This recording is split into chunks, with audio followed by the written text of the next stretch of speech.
So, good day sa lahat. Ang activity natin ngayon is gagawa tayo ng program para sa traditional wiring na three-way switch na pwede mong kontrolin sa magkaibang location. So, gamit ang microcontroller, ito, gagawa natin ito ng program. Pero the same pa din na pwede natin kontrolin sa magkaibang location. Ganun pa din yung result. Yung switch 1, switch 2, and then ito yung output.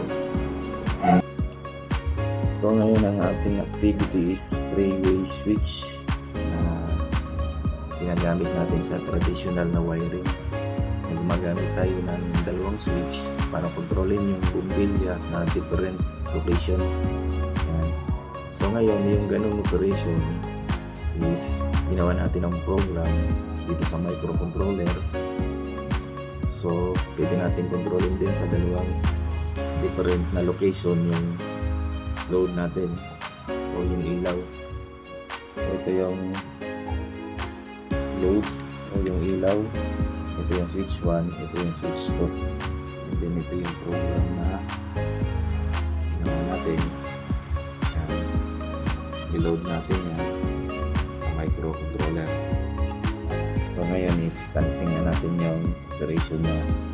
Dito tayo sa switch 1, pwede natin itong i-on dito. On siya. Pwede din natin siyang i-off dito. Off siya. So sa kabila, ganun din. Pwede natin siyang i-on dyan. On. Pwede din natin i-off dyan. So, pwede natin i-on dito. Pwede natin i-off dito.